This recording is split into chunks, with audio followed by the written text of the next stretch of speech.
They tried everything: appointments, tests, hope, and silence, until silence turned into desperation, and desperation into an unthinkable proposal. What would you do if the love of your life could never give you the one thing you wanted most? If you're drawn to stories that challenge the boundaries of right and acceptable, consider subscribing to the channel. Here, every dilemma is more than just a script. It's a mirror. The house in the quiet suburbs of Portland was exactly what Hannah and Daniel had envisioned when they got married at 27. It sat on a tree-lined street where mailboxes were decorated for the seasons and neighbours waved from across driveways. A cosy 2-story home with a white porch swing and just enough yard for a garden and a tyre swing someday. They painted the extra bedroom a soft sage green before they even started trying. The baby's room, Daniel called it as he hung the curtains. They kept it tidy for years, just in case. But now at 36, Hannah avoided that hallway altogether. Daniel still left the door cracked open, as if some sliver of possibility might drift in with the draft. Hannah couldn't stand the sight of it. To her, the room was like a sealed tomb for a dream that had died slowly, 1 month at a time. They had done everything the doctors suggested: IUI, IVF, acupuncture, diets, supplements, prayers. Each attempt came with cautious hope and ended with Hannah curled up in bed, the sound of the bathroom sink running to mask her sobs. Dozens of pregnancy tests collected in the drawer beneath the sink, silent and accusing. The distance between them wasn't from lack of love. If anything, it was because of it. Daniel hated watching her hope dissolve again and again. She hated the way he tried to stay strong, as if it didn't break him too. Then came the appointment that ended the cycle, the final one. The doctor's words were gentle, but Hannah felt them like a brick to the chest. Male factor infertility, he said. The motility is extremely low. Natural conception isn't a realistic path. Daniel nodded calmly. Hannah sat frozen, her throat tight, staring at a framed photo of a smiling couple holding a newborn. The room felt too bright, too clean, too unfair. On the drive home, the radio played soft jazz. Neither of them spoke until they pulled into the driveway. Daniel reached over and brushed her hand. "We're still us," he said softly. But Hannah didn't look at him. Across the street, a young mother lifted a baby from a car seat, rocking it gently in her arms. The baby whimpered, and something inside Hannah collapsed. That night, she didn't touch her food. Daniel ate in silence, the clink of fork on plate sounding like echoes in an empty church. Later, she sat on the couch with her hands resting over her belly, her gaze unfocused. She wasn't crying. She looked hollowed out. People had suggested adoption, friends, even family. But every time someone said, "You'd be amazing parents to any child," Hannah would smile politely while something inside her twisted. She didn't want just any child. She wanted the experience. Her body swelling with life, feeling the kicks, the shared heartbeat. She wanted to bring something of her and Daniel into the world. That longing was bone deep. Daniel knew. He saw it. He lived it with her. And so when the idea began to form, dark, unspoken, and impossible, he didn't reject it immediately. It terrified him, yes. But what terrified him more was the thought of watching his wife slowly fade away, lost in the ache of what would never be. The fertility clinic smelled faintly of antiseptic and lavender air freshener, an attempt to disguise the clinical edge with something more maternal. Hannah hated it. Every corner, every potted plant, every pastel poster of a smiling baby felt like mockery. It had been 4 weeks since the doctor had said the word impossible. And yet here they were again because Daniel insisted on a second opinion. Dr. Klein was warm in the way that experienced doctors learn to be with grieving patients. She reviewed the lab results with a kindness that made it harder, not easier. "The numbers haven't changed," she said gently. "I wish I had better news." Daniel nodded. He had a notepad in his lap, but he wasn't writing anything, just gripping the pen like it was anchoring him to the floor. Hannah sat still. "So what now?" she asked. Her voice was sharp, brittle. Dr. Klein paused. "There are donor options, sperm banks screened and anonymous, or adoption." Hannah felt heat rise to her face. "I don't want a stranger's baby," she said before she could stop herself.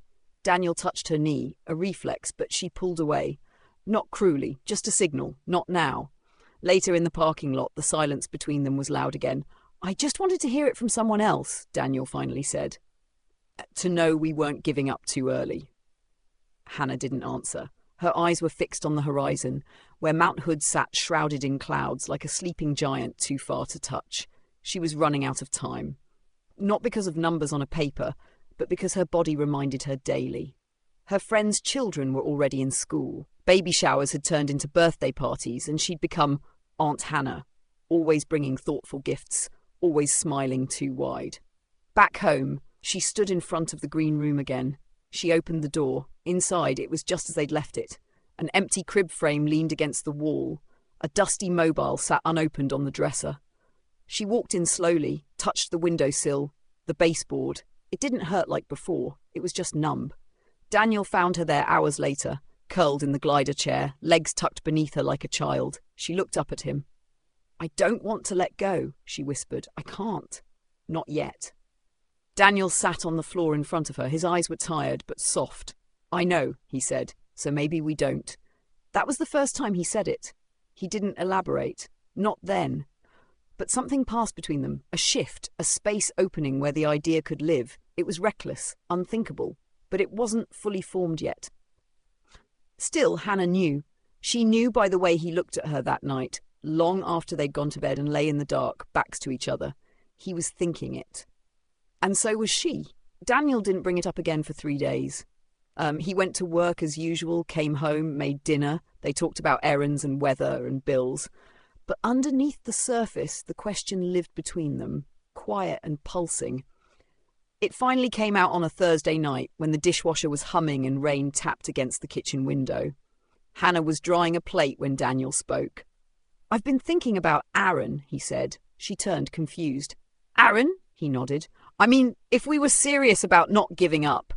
Aaron was Daniel's oldest friend. They'd grown up together in Spokane, moved to Portland within the same year. They watched Super Bowl Sundays in Daniel's garage, went hiking every other month. Aaron was family. "He's married," Hannah said quickly, placing the plate down. "To Claire." "I know," he repeated, quieter now. She stared at him. "What are you saying exactly?" Daniel swallowed. His voice dropped. "I'm saying, what if it wasn't anonymous? What if it was someone we trust, someone I trust?" Hannah sat down. Her knees felt weak. "You want your best friend to, what, sleep with me?" "No," he said, too fast. "Not like that. I mean, maybe not at all, unless, but at first I was thinking donation, like how it's done, clinics, insemination." She stared at him, trying to process. "Daniel, that's insane." "Is it?" She opened her mouth to argue, but nothing came out, because part of her had already thought it too. Aaron was kind, smart, healthy, handsome in a quiet way. Their lives overlapped enough that the idea didn't feel as foreign as a stranger's sperm from a cryobank catalogue, and Daniel trusted him, deeply. Still, it was a line she didn't know how to cross. "What about Claire?" she asked. "I don't know," he admitted. We talk to her, if we even ask at all." There was a long silence. Hannah folded and refolded the kitchen towel in her lap. "I'm not saying this is the answer," Daniel continued, "but I know how much you want this, and I can't give it to you. But maybe someone we love can." Hannah closed her eyes. For a moment she pictured it, a baby with Aaron's eyes, her chin, a child growing up in a world already filled with familiar faces. Then she opened them again and met Daniel's gaze. There was no jealousy there, no ego, just love, and a kind of sadness that cut her deeper than any anger would have. "I don't know," she whispered. "I don't know if I can." "You don't have to decide tonight," he said. But the seed had been planted, and Hannah knew herself well enough to know she wouldn't be able to stop thinking about it. The invitation to dinner was casual, or at least meant to appear that way. Daniel grilled chicken on the back patio, and Hannah made her signature lemon orzo salad. Aaron brought a bottle of red. Claire, always the thoughtful guest, brought flowers. They talked about work, Claire's new role at the publishing house, and Aaron's recent obsession with sourdough. It was comfortable, easy. Too easy. Every laugh felt a little rehearsed. Every pause held something unsaid. It was Hannah who finally broke the surface. They were sitting on the porch, string lights glowing above them. The air smelled of charcoal and rain. She glanced at Daniel, who gave her the smallest nod. "There's something we've been thinking about," she said, her voice even. Aaron looked up from his wine. Claire set her glass down slowly. Daniel took over. We wouldn't bring this up if we weren't completely serious, and if it didn't come from a place of deep trust. Claire's posture stiffened. We've been through a lot these past few years, Hannah continued. The treatments, the disappointment, and the last consultation was final. Daniel can't. You don't need to explain that part, Aaron said gently. There was a beat of silence. Daniel cleared his throat. We've considered donors, but the idea of an anonymous child, it doesn't sit right with either of us, and we kept coming back to something that feels more personal, more grounded. Aaron's brow furrowed. Hannah looked down, then back up. We wanted to ask if you would consider being our donor. The words dropped like a stone into still water. Aaron blinked. Claire stared at Hannah, her expression unreadable. It would be entirely up to you. Daniel added quickly. No pressure. We understand it's a huge ask. Aaron leaned back in his chair, visibly stunned. Wow. I don't even know what to say. We'd go through proper channels, Hannah said. Medically, legally, whatever makes you both comfortable. Claire finally spoke. You want Aaron to father your child? Yes, Hannah said, quietly. Biologically. But the child would be raised by us. Claire looked at her husband. He hadn't said no. He hadn't said anything. But there was a long, aching pause. Then Claire asked, why him? Hannah hesitated. Because he's good. Because we know him. And because I don't want a stranger's DNA growing inside me. I want to look at my child and not have to guess who they came from. Claire sat back, crossing her arms. Aaron looked conflicted, torn. I don't know what to say, he repeated. I mean, I'm honoured, but it's complicated. I know, Daniel said. We just wanted to ask, whatever your answer is, it won't change anything between us. Claire stood, walked to the edge of the porch. Rain had started to fall lightly on the yard. Then, to everyone's surprise, she turned and said, she deserves to be a mother. Hannah blinked. If you want to do it, Claire said to Aaron, I won't stop you. Aaron looked at her, then at Daniel, then at Hannah. And though he didn't say yes that night, no one there doubted that something irreversible had just begun. The decision was made quietly. No grand announcement, no ceremony, just a few signed documents, a clinic appointment, and 3 people sitting in a waiting room filled with nervous smiles and internal tremors. Claire didn't come to the first insemination. She said it would feel too clinical, too distant. Instead, she hugged Hannah tightly before they left. I hope it works, she whispered. Aaron sat beside Hannah in the waiting room, his knee bouncing uncontrollably. Daniel stood at the reception desk, signing consent forms like a man pretending not to be slowly unravelling. The procedure itself was quick, anticlimactic almost.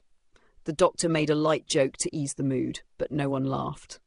Afterward, Hannah lay on the exam table for the recommended 15 minutes, staring at the ceiling tiles, trying to believe this might be the beginning of everything. It wasn't. The first month passed, then a second, then a third. Each negative test hit harder than the last. Not just because of disappointment, but because it chipped away at the illusion that control was still possible. I thought using someone we know would make it feel less like a science project, Hannah admitted one night, curled up on the couch. But I still feel like a failure, like a body that just won't cooperate. Daniel sat beside her, silent. He had no answers left to give. Aaron, too, was quiet these days. He still came over, still checked in, but the spark in his eyes dimmed each time they spoke about timing, ovulation windows, or hormone tracking. The friendship that had once been effortless was now coated in caution. One night, after yet another failed cycle, Aaron showed up alone.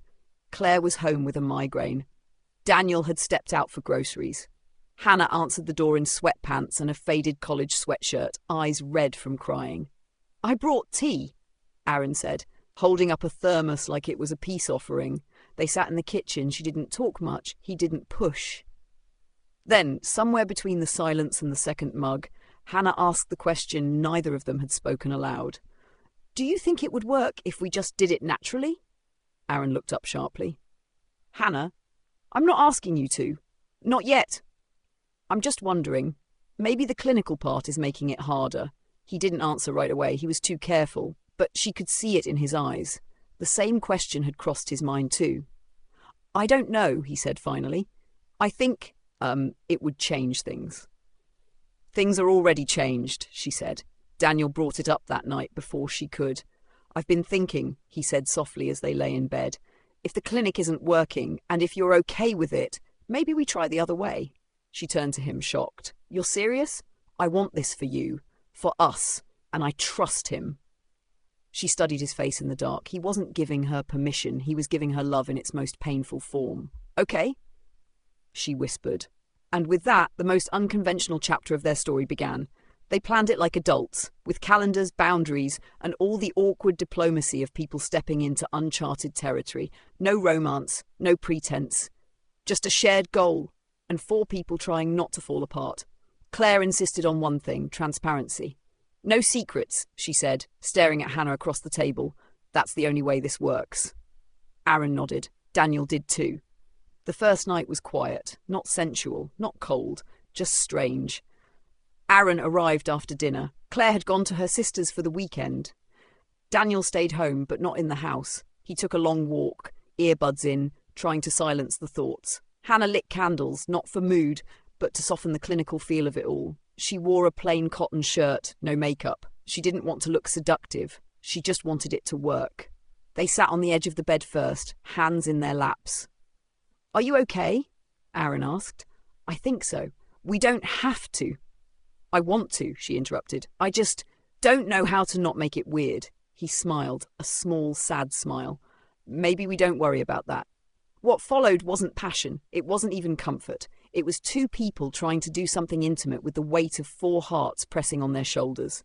After, she cried, not from shame or regret, but from the sheer emotional exhaustion of it all. Aaron held her for a moment, then dressed quietly and left.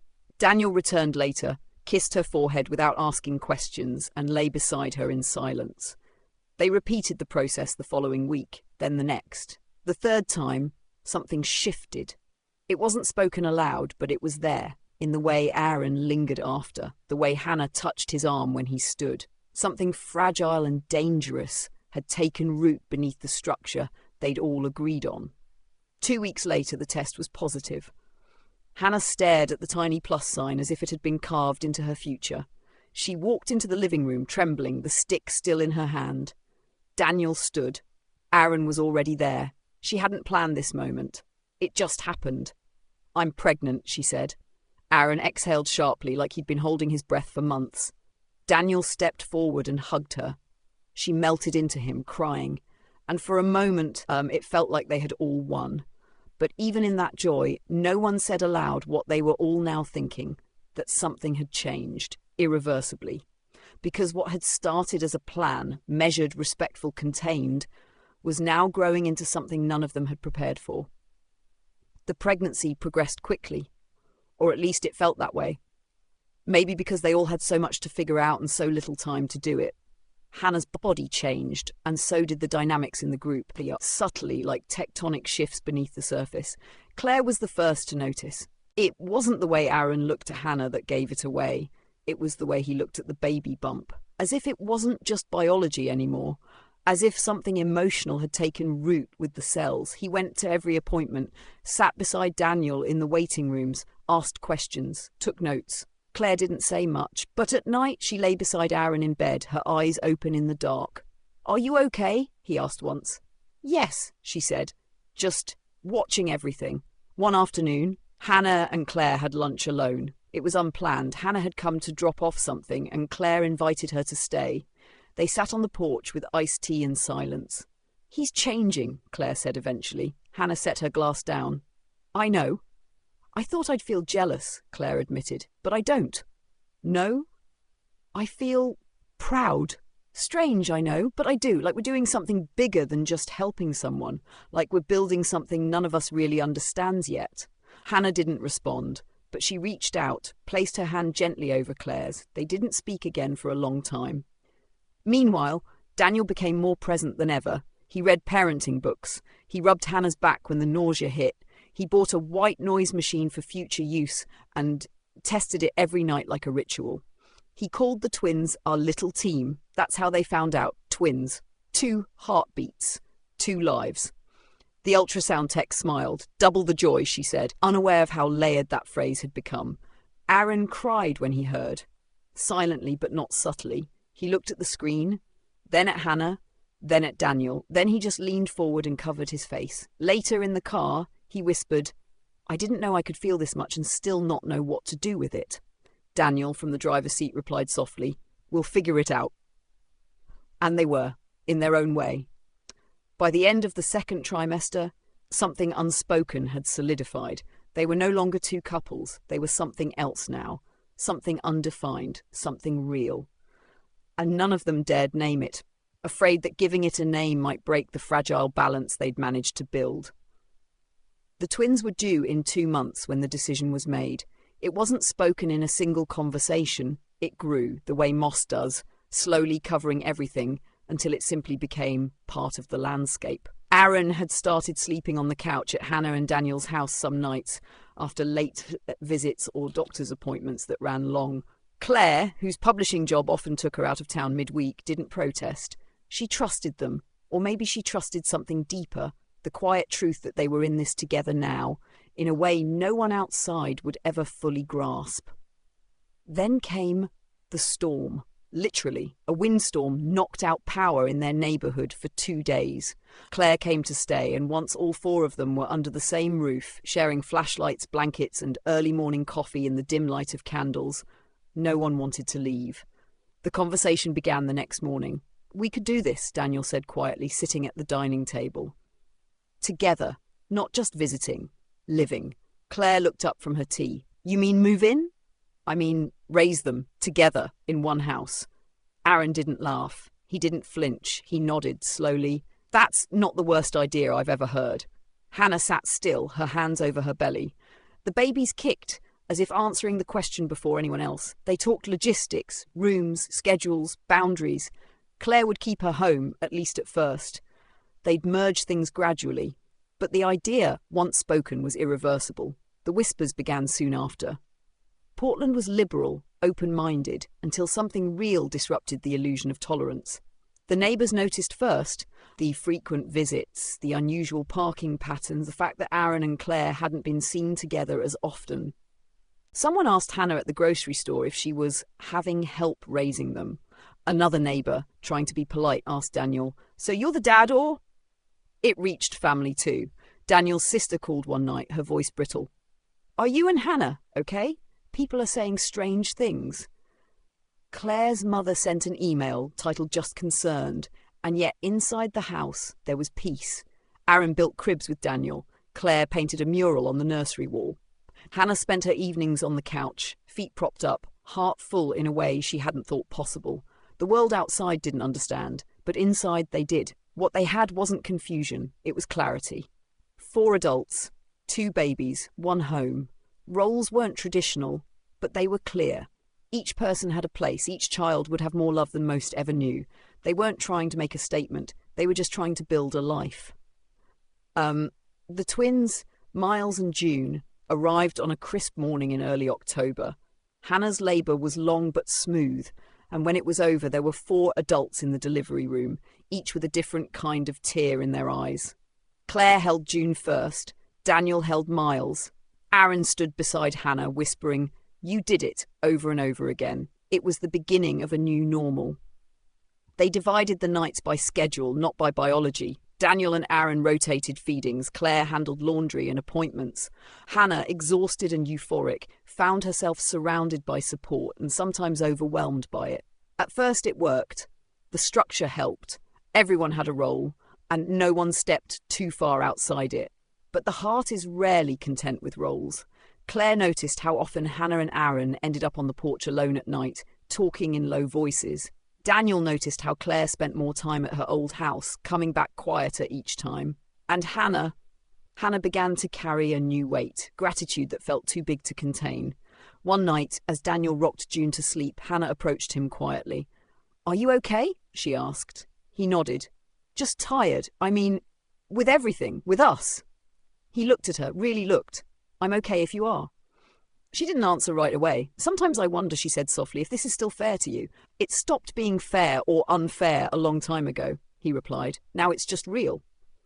Claire, meanwhile, sat with Aaron in the backyard the following night.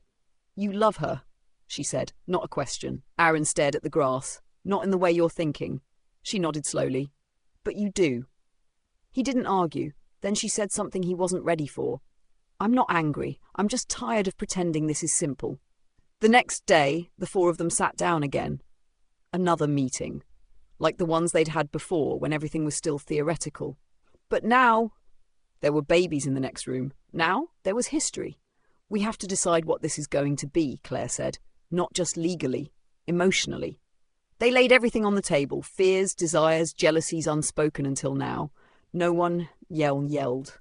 No one stormed out. But by the end of the night, a quiet truth had surfaced. They weren't in a temporary arrangement anymore. They were a family. Not by bloodlines or convention, but by something else, something chosen.